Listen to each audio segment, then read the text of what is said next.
to achieve the state of enlightenment, as if it were something that you can add to yourself, or something that will suddenly transform you into miraculous being, which you already are.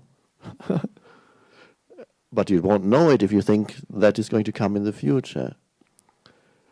Enlightenment, or let's call it the egoless state. Okay, I want to achieve the egoless state. And of course, the egoless state cannot be achieved in the future or in time. It is only by looking through it now that the egoless state is here now. A state that you want to achieve is a mental concept that's endowed with self, and as such you can never reach it, because it's an abstract concept of who I want to be, not realizing you are it already. So the egoless state, it does not lie in the future. It has nothing to do with future. You cannot make it into a goal. You cannot make, whether you call it the egoless state or whether you call it enlightenment, you cannot make it into a goal. Goal implies future. Because the very entry point into the egoless state or the enlightened state is the present moment. If you make it into a goal that you want to achieve, you miss the entry point, because you're looking to the future, because goal implies future.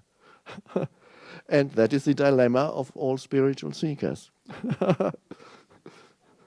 Because they listen to spiritual talk or read a spiritual book and say, there is such a thing as the egoless state or the enlightened state, and perhaps I can achieve it too. And immediately they make it into a goal, project it away. It becomes mind, a mental image of who I want to be, future. And not realize that their very search to actualize that image prevents them from being it now, because the entry point is here, this moment only. The ego can only be transcended through accessing the power of the present moment. No other way. Enlightenment is only in the power of the present moment, nowhere else. So it's only humans who give up the search who realize it's already here. So you have to, one way or another, either because you're totally frustrated with the spiritual search, or because you suddenly see the truth of it, give up the search as if it were future. Now, there seems to conflict with certain teachings that say, basically there are two conflicting spiritual teachings. One says, that seems what I've just said, but it's not quite it. One says there's nothing you can do and you might as well totally relax because you can't bring it about. There's nothing, absolutely nothing you can do about it. So let go, forget about all, some teachers say that, forget the whole thing, just have fun. The other teaching says, if you do not want enlightenment as intensely as a drowning man wants air, you're not going to get it.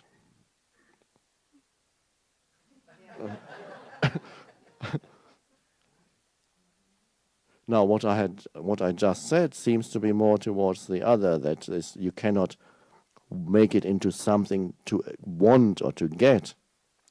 But really, the truth is hiding if you bring the two together. And how does that look? How can you bring those together? On the one hand, there's nothing you can do, that's true. And on the other hand, an intensity is required. You bring the two together. The very intensity that is mistakenly interpreted as an intensity that's driving you towards a future goal can become an intensity that is driving you into the present moment. That's the uncompromising intensity of there's only this moment. And that, yes, there's an intensity there that takes you deeper into this. It's not an intensity that drives you into future.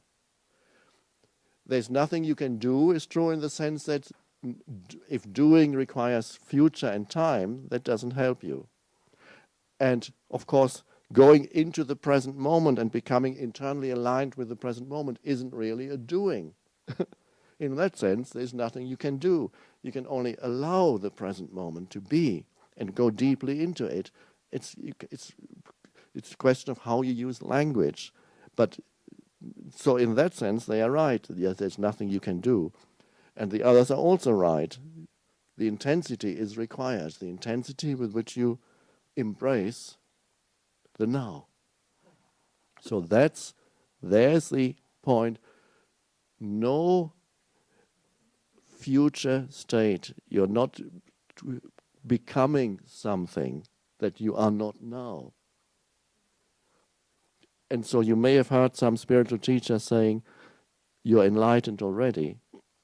And that's deep down, that is true. Every human being is already complete within. On the level of form, there are all kinds of things that perhaps you could still do and play around with and add to yourself and learn or experience. But in the depths of who you are, your essence identity is already totally complete. It doesn't require more time or more things to be added to who you are in your essence. And really that is what matters. In that sense, only future can only prevent you from being it, finding it and being it now. So it's for some people hard to get rid of this idea, because it's no more than an idea in the head that I need to achieve something, become something. But it's not really true. So it's truer to say you are already it, you just need to realize it. That you are already fully yourself. You are already fully yourself. You don't need more time or more of anything to be who you are already now. You're already divine, timeless, eternal in your essence. Everything else is on the level of form, and it's a dance, a game, a play of form. There sometimes you get more and then you lose again. You can play. So, no more spiritual seeking. Intensity, yes. But the intensity that drives you into the now. Not an intensity that wants to actualize an imagined state. Me as the enlightened one, which you already are.